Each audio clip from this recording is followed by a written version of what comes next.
No place like the Q.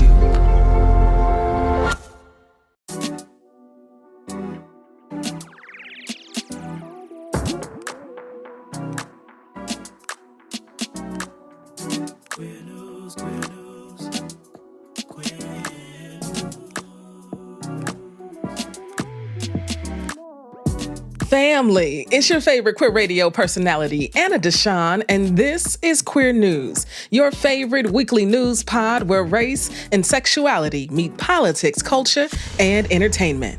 I never needed the credit. I just needed the work. Don't need the credit. I know what I did, and I know who I am. So they'll figure it out. See, that's what I'm telling you. You don't have time to wait for people to get it. You just have to keep going. And when they do get it, you go, oh, you caught up. Not what took you so long, but you're here. And now we're going to soar together. And we've been soaring this year, okay? Now, if you didn't recognize that voice, it was the incomparable Whoopi Goldberg at the Met Gala red carpet. When I saw this on my feed, I had to share it with you because I feel this in a deep way. We've been together week after week for the last 4 years, and there is still so many people that have no idea that this podcast even exists. But we know, right, the magic we're creating here. The type of magic that has helped me raise $1,768 in just a few weeks to support our World Pride coverage. Thank you, Susan, Rachel, Carolyn, Jay, Rex, Lisa, Ariana, Julianne, Freedom, and Andrew. Thank you, thank you, thank you. I mean, I can't say thank you enough. This is the magic we're creating. And when the other folks find out, come on, we welcome them with open arms, okay?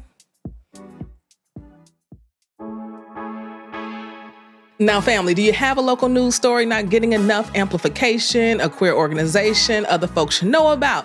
Are you an artist who's got a song coming out? Send in a queer news tip. We got some today, okay? I love hearing about them.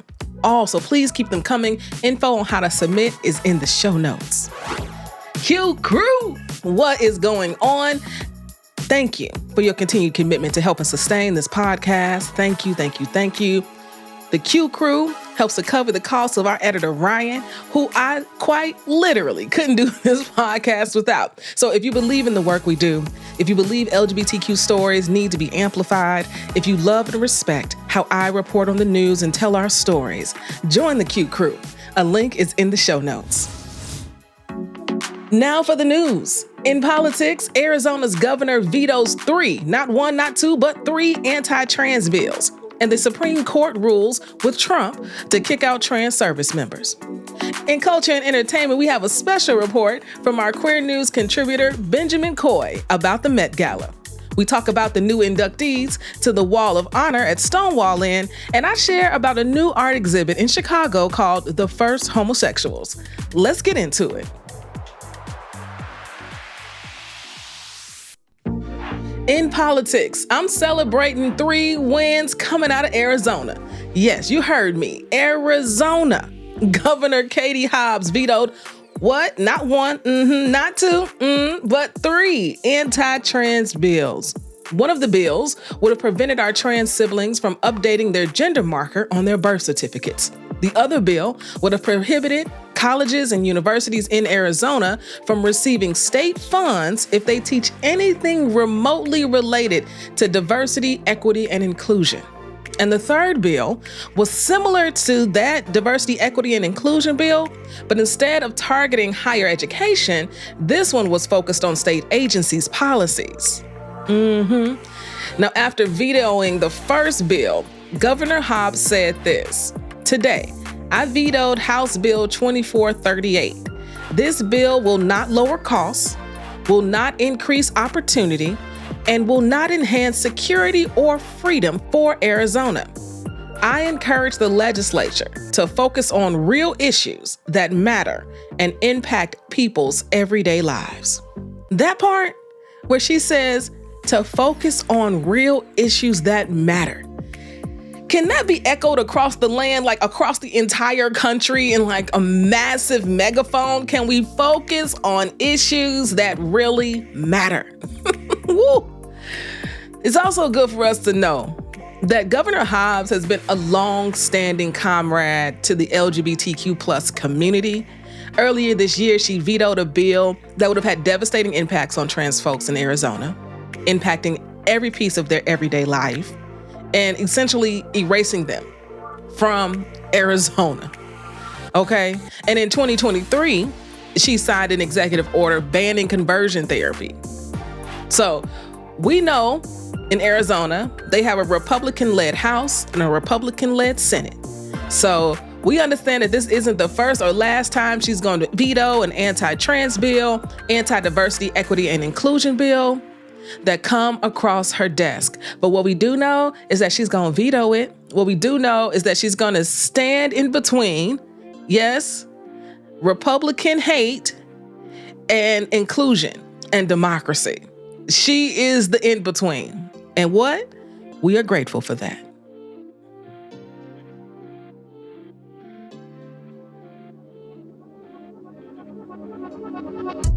Now, last week in politics, I reported about a win.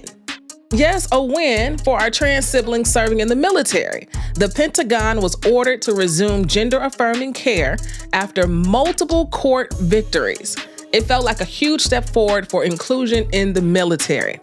Well, less than 24 hours after that episode was published, I began to receive notifications that the Supreme Court rolled all of that back. All of it. They have essentially overruled the lower court's decisions and said that the Trump administration's executive order banning trans folks from military service can in fact go into effect while these court cases proceed. Now, this is definitely a step back and not what we wanted to see happen. The Supreme Court also didn't offer any reasoning as to why they decided to rule in this particular way. Now, the numbers vary, but approximately 4,200 members of the military identify as trans. Now, can we say that this is less than 0.02%? That's what they're focusing on, the 0.02% of those serving in the military today. But let me just say this, those trans service members, they have passed the requirements. They want to serve. They've done multiple tours of duty. They are accomplished. But alas, hate is trying to push its way in. So what is happening now, right?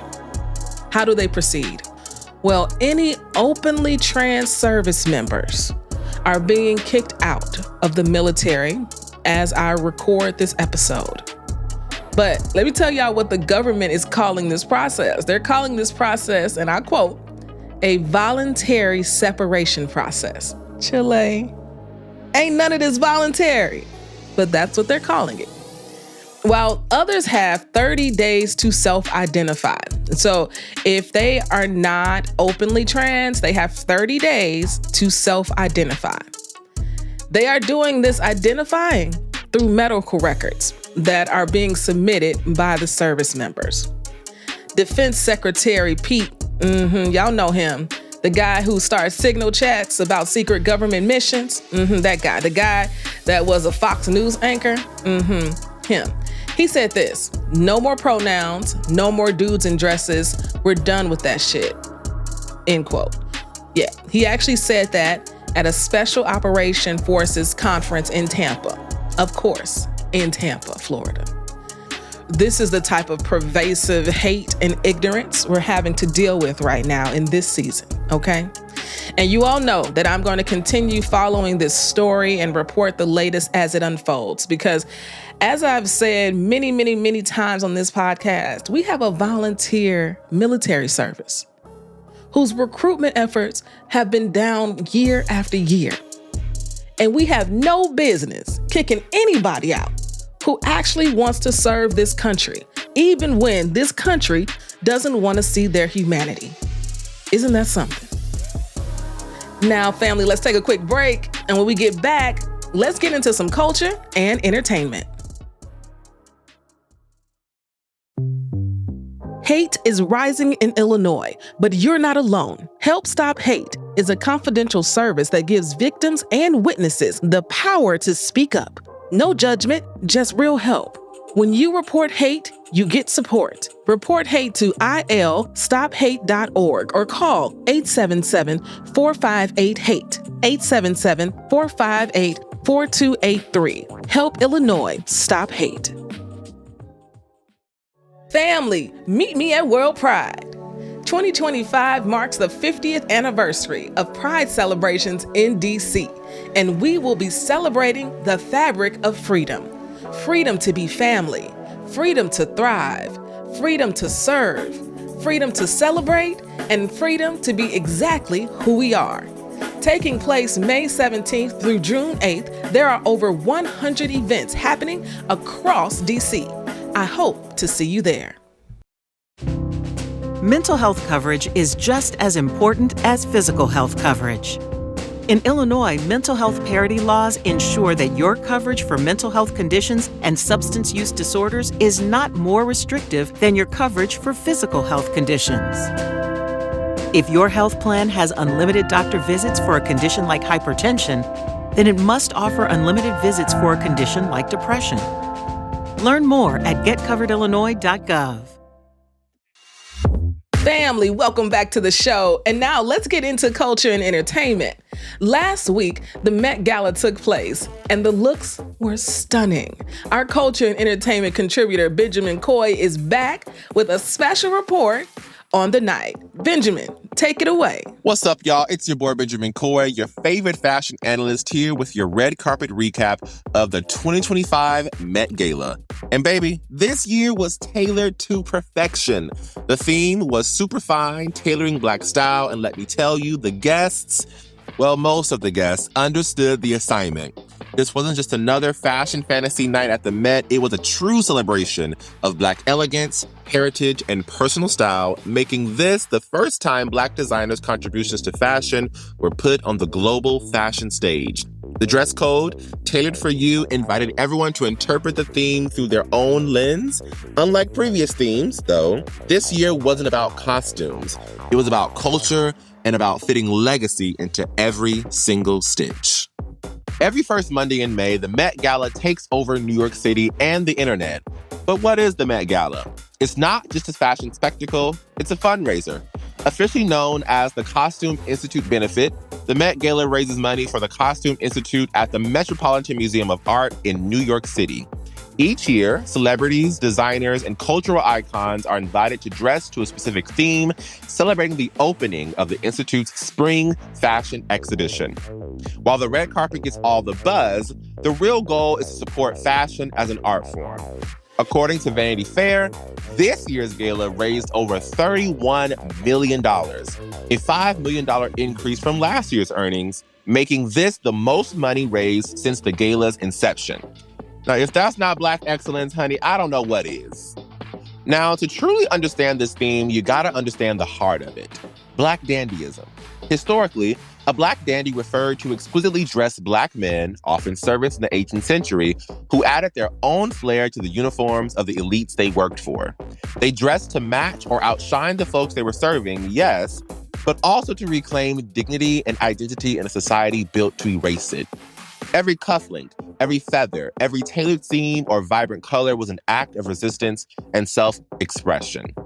That spirit of style as survival and fashion as freedom was alive and well on the red carpet. Now, let's talk top-tier looks from this year's gala.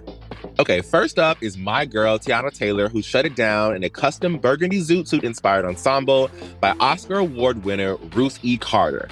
Now, you may recognize Ruth E. Carter because she was the costume designer for both Wakanda movies, and her work on Wakanda led her to become the first Black woman to receive an Academy Award for costume design. From red pinstripes to a velvet waistcoat, leather gloves, a cape embroidered with Rose in Harlem, and topped with a fedora, do-rag, and a cane, Teyana brought Harlem royalty to the carpet in a way I could have never imagined. Brian Tyree Henry was also one to turn heads in a regal look by Nigerian fashion house Orange Culture. This look was inspired by Andre Leon Talley. He wore a dramatic Merlot overcoat with hints of gold, layered over a tailored double-breasted suit, gold lapel pins, and riding boots. I loved it. It was everything and more. Both looks were bold, black, and perfectly tailored for the theme. Other standout looks for me included Justice Smith in a custom, sharply tailored cream Valentino suit that was shrouded in a neatly knotted polka dot scarf and demure lace turtleneck peeking out along the edges. Janelle Monáe was in a custom Tom Brown that had so many layers of surprises. The hilarious Ayo Edebiri was in custom Ferragamo and gave a nod to the fashion in the African diaspora with Nigerian red glass beads adorning her dress. And last but certainly not least, the Grande Dame diva herself, Diana Ross, showed up in a silver gown, a feathered hat, and a custom 18-foot train that was hand-embroidered with the names of her 5 children and 8 grandchildren. This was Black dandyism. Now, what's a red carpet without a little drama, honey? Zendaya and Anna Sawai pulled a who wore it best moment, both in nearly identical white suits. While Zendaya stunned in custom Louis Vuitton, Anna wore custom Dior. The similarities, though, were striking. I mean, the same sharp silhouette, the same white palette, the same tailored hat, both nodding to the classic dandy aesthetic, but the fashion world was instantly divided. Was this a stylish coincidence or a subtle stylist showdown? Zendaya's longtime collaborator and fashion visionary Law Roach was caught mid-reaction during a carpet interview, ending with a sly smile and words, "Who wore best?" In the end, the 2025 Met Gala wasn't just a night of fashion, it was a night of storytelling. Superfine showed the world what we've always known, that tailoring Black style is more than a look. It's about freedom, history, and making space for self. I'm Benjamin Coy, and that's your Met Gala recap. Stay locked with me on all social platforms at Benji Coy. That's BenjieCoy. And for more of my fashion and culture reviews, you can lock in with my podcast, the Cocktails and Culture Podcast, that I host with my best friend, Brigitte R. Talk to you soon. Thank you so much, Benjamin, for that recap. I learned so much. I mean, I had no idea all of that was in Diana Ross's dress. Now I got to go back and look. Family, we'll be hearing so much more from Benjamin throughout the rest of the year, and I cannot wait because, child, this is what he do, okay? This is Kathy Renna. I'm the Communications Director for the National LGBTQ Task Force, and my pronouns are she, her. Partnering with the Imperial Court, we are just thrilled to be, again, adding 7 trailblazers to the Wall of Honor, which is located in the Stonewall Inn. This year, we've decided to focus on folks who are trans and non-binary, who have contributed greatly to our movement, the culture, our communities. We really want to uplift their legacies and inspire folks who right now are part of our community that is very much under attack. We are particularly thrilled to be adding Chicagoan Chili Pepper, who was best known for appearances on talk shows in the 1980s to talk about life as a trans woman and debunk stereotypes about trans and queer folks. She was a fierce activist, absolutely revered for her work around AIDS awareness activism. And so we are thrilled to, again, be adding to the history and creating a space for those who may walk into the Stonewall Inn and not know the names of these individuals, to look them up, to see who they were, to learn our community's history, especially at a time when there's so much effort to erase our history. We are very, very grateful to the Imperial Court, to the Stonewall Inn, and to everyone who is supporting this important event that is happening just days before New York City Pride. Kathy, yes. Thank you for sending in this voicemail to our Queer News tip line about the Wall of Honor. Family, if you're not familiar, the Wall of Honor posthumously celebrates and acknowledges LGBTQ activists, artists, and other individuals who played crucial roles in the ongoing fight for LGBTQ liberation. The Wall of Honor was inaugurated in 2019 with 50 names to mark the 50th anniversary of Stonewall. Each year, additional honorees are added, joining a living memorial of LGBTQ legends. Nicole Murray Ramirez, founder of the Stonewall Wall of Honor, CEO of the International Imperial Court Council, and city commissioner in San Diego, said this: "I founded the National LGBTQ Wall of Honor because I believe that a community, indeed a civil rights movement, that doesn't know where it came from and whose shoulders it stands on doesn't really know where it's going." Come on, okay? Say it again. And over the years, family, the wall has honored icons such as Harvey Milk, James Baldwin, Keith Haring, Jose Sarria, Audre Lorde, Sylvia Ramirez, and Marsha P. Johnson. As Kathy mentioned, this year, Chicago's very own Chili Pepper will be honored, as well as Rudy Ramirez, Lynn Conway, Alan L. Hart, Jiggly Caliente, the Lady Chablis, and Sam Nordquist. The induction ceremony will take place Thursday, June 26th at 4 p.m. Eastern. It is free and open to the public. But you know, we're talking about the Stonewall Inn, so space is limited, okay? You've got to RSVP. The link to RSVP is where? You already know, in the show notes.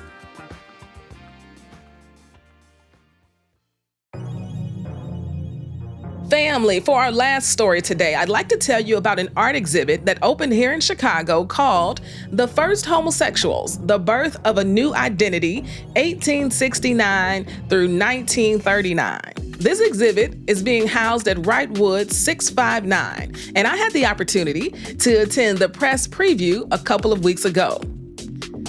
Grand. That is the best word I can use to describe this exhibit. It has taken 6 years to bring this exhibit to life. It features more than 300 pieces from 40 countries around the world, from paintings to drawings to sculptures to prints. And this is the first time they are being shown within the context of global queer and colonial inquiry. They received these pieces from over 100 museums and private collections around the world. Grand. Okay?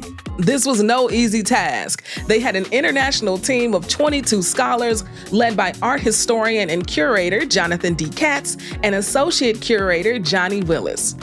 Starting in 1869, when the term homosexual was first used, and then actually housing the first text that used that word, yeah, family, I got to see the first book that wrote the word homosexuality. Wow, okay? And one of the first things you notice is the low light in this area, and it's because they are housing such sensitive written works. This exhibit is broken down into 8 sections: before the binary, portraits, relationships, changing bodies, changing definitions, history, colonialism and resistance, performing, and beyond the binary. As we weaved through the space, floor after floor, section after section, was artwork that depicted homosexuality through a global lens. Jonathan and Johnny led our tour and shared the significance of each section, their favorite pieces, and why this exhibit is so important, especially right now. They shared the backstory of the only portrait taken of Oscar Wilde in his lifetime. Also, how bars and butterflies have had this relationship to lesbianism that has been so significant.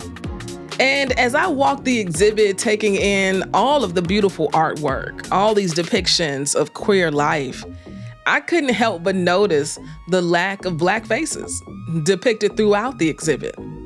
The first that I saw was the portrait of James Baldwin by Buford Delaney, and the largest display was centered around the Harlem Renaissance. So I asked Associate Curator Johnny Willis why that was the case. Hear what Johnny had to say. I do recognize, though, that it is sort of a marginal subject in the show. We do try to highlight a certain number of voices of artists, such as Beaufort Delaney, James Baldwin, Ma Rainey, and the enormous contributions of the Harlem Renaissance. But it was one of those obstacles that we faced during the making of the exhibition, just as those artists face in their lives in this period of time. I really did appreciate Johnny's honesty in that moment. And when Johnny says those obstacles, okay, AKA slavery, aka calculated racism and hate, it does make a lot of sense why artwork depicting Black queer life during that time frame was probably hard to find or been destroyed or possibly just doesn't exist. And what I will say, family, is that this exhibit is enlightening and more than worth the visit.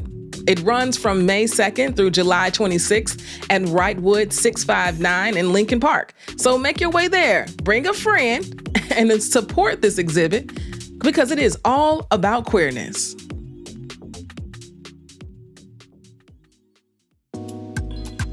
Family, it's time for Anna's Got a Word because Anna's always got a word. And the word today is preparation. Okay? Now, this past weekend, I had the opportunity to co-chair Lambda Legal's Bond Foster Celebration. It is a fundraiser and a celebration, truly, of Lambda Legal's work. When Doug Curtis, the Midwest Regional Director for Lambda Legal, asked me, it was an honor. I truly respect how Lambda Legal continues to show up for LGBTQ folks at every turn. Right now, as far as I can tell, there is Republican hate, there are the courts, and then there's our democracy on the other side. And Lambda Legal is right there, standing in the gap, right in the middle, fighting for our rights at every single turn. And our democracy is holding on by a thin thread. But Lambda has so much to do with that. And so it was an honor. I said yes immediately, didn't have to think about it. Because if I can support the work that Lambda Legal is doing and help them to raise money, I will. That night, we raised over $140,000, but in total, Lambda Legal raised $670,000, and they had a $50,000 match. Incredible. But as we were preparing for the evening, we got there early. Yes, it took place at the Art Institute in the Modern Wing. So beautiful. And we had to prepare, and we rehearsed, okay? The program is only about 30 minutes. We rehearsed, okay? We read the teleprompters and we did the walkthrough. We even practiced hugging each other, how we were gonna move across the stage, and it all worked so well. It came off so seamless. And it's because we prepared. It's because the Lambda Legal team here in Chicago made sure everybody had what they needed. And it showed. And I just want to share with you all that preparation truly is key. And I want you all to begin preparing in your own lives. And not just thinking about today or tomorrow, but thinking about the next 5 years, the next 10 years, thinking about your legacy, what we want to leave behind. As I report on the news every day and talking about queer folks, the good news, the tragic news, all of it, preparation is really at the heart of so much of it. How can we prepare ourselves and the next generation for the fights ahead? This, I feel like, is my generation's fight as a 41-year-old out here in the world who's grown up being able to reap the benefits, yes, of the people who are on that wall of honor. And now is my time to pay it forward, to do the work, to fight back, using what I'm called to do, to fight in this moment for the next generation and to prepare the next generation for the fight ahead. So get your paperwork in order, yes? I don't care what state you're in, because we're in the midst of it. We're in the midst of it. And as Kevin Jennings, the CEO of Lambda Legal, told us, they're going to keep fighting. And there might be some setbacks, but at the end of the day, we will win. Family, I'll talk to you next week, okay? Peace.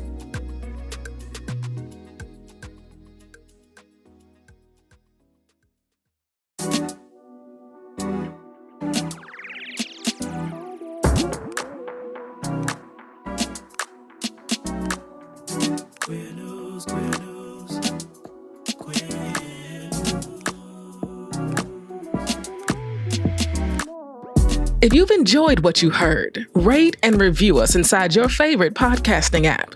This podcast is written and produced by me, Anna DeShawn. Podcast editing by Ryan Woodhall, and brought to you by E3 Radio and distributed on The Cube. We are Queer News Done Right.